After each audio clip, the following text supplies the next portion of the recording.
Hey, it's Tim and Leo, and I thought I would do a short video on safe play with your cat. If you've never had a cat before, uh, especially a kitten, they're very, very playful, very rambunctious. Leo currently is at 6 months old, and he's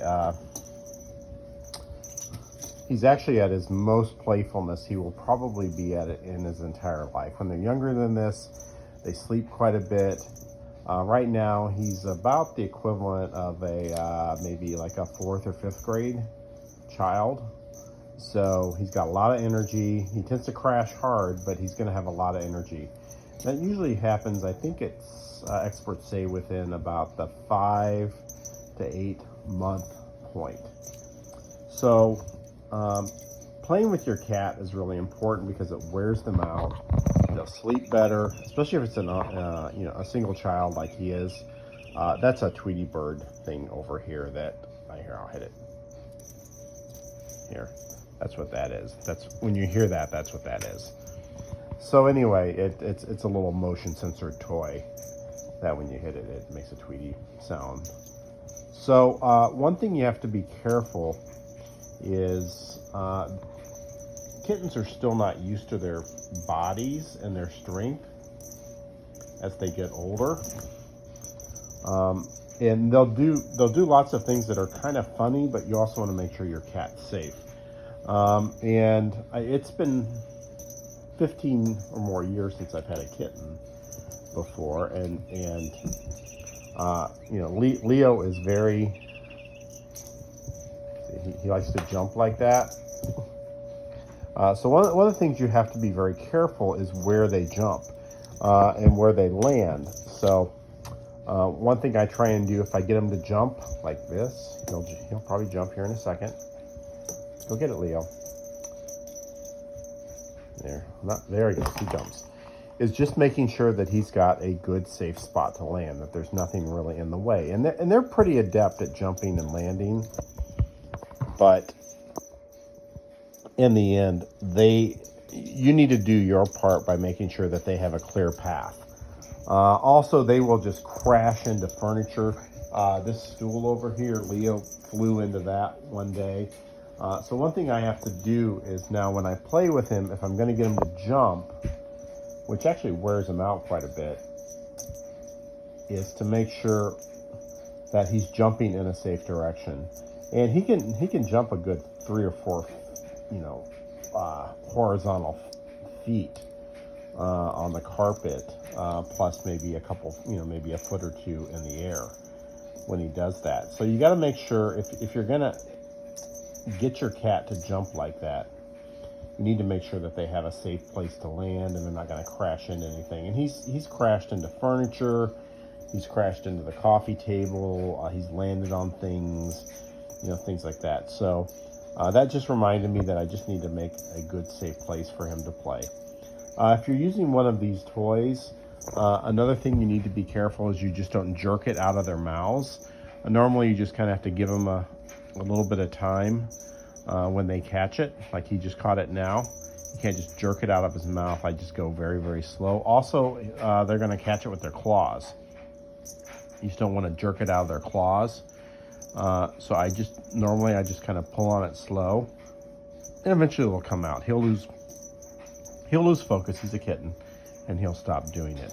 The other thing is you have to kind of know when your cat's getting tired, and they'll lay down like this. So when your cat lays down like that, just let him lay for a little while. And when he's ready, he'll get back up. I've actually gotten Leo to the point where he pants. He's done that twice. I had another cat that would play to the point that he pants.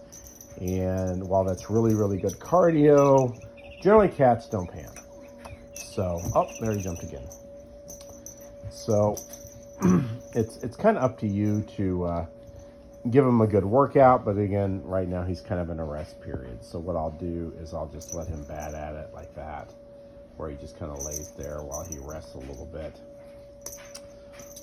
He likes toys that he can chase, so you want to throw them in a place where he's not going to like run into a wall or just accidentally run down a flight of stairs, or maybe he runs off of a tabletop, anything like that. So, and they're pretty gymnastic. They're very, very skilled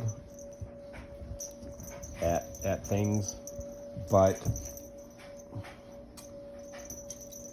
you just need to make sure that there's no accidental injuries of their legs, their spinal cord, their necks, things like that. And they're built to be very rugged. They're built to do this sort of thing when they chase mice and birds. But again, the whole goal is to give them exercise, to wear them out, and to not harm them. Another thing is, because this thing uses, let's see if I can get it up close here. Yeah, it uses the string, in that you have to be careful that if that's in his mouth, you just don't jerk it out of there. It could harm his gums. Also, if it's between his toes, that doesn't hurt them and give them something along the lines of like a paper cut. Again, they're built very, very rugged for this stuff, but again, you want them to play, you don't want them to be hurt. And when he grabs it, of course he won't grab it now. Here we go, Leo. Grab it. Grab it. Okay, so now he's grabbed it. Then I just sort of pull it very slowly away from him. Just pull it like that. Just give it little tugs. Eventually he'll get bored with it and he will let go of it. And he'll want to chase it again. There we go. See, I just took it away from him. And he's ready to chase again. The same way with feathers. The feathers tend to go a little bit higher in the air. He likes to chase those. Again, then it becomes all about the jumping. One thing I could do is I could run it around like that towards the coffee table. And then, that's a very easy way for him to get hurt, by just, running into it. One time I accidentally hit him in the head with this thing. I just flipped it over like that, and it just happened to be where he's at. So you got to be careful for that also. So just be careful with them. Again, they're pretty rugged. They're pretty tough. They like rough play. That's what they're used to. Cat's life is, it's the animal kingdom, and it's rough, but you just want to make sure that your cat's happy, healthy, gets some good exercise, and is not harmed. So anyway, that's my thing on cat safety. And here comes Leo. Say goodbye, Leo.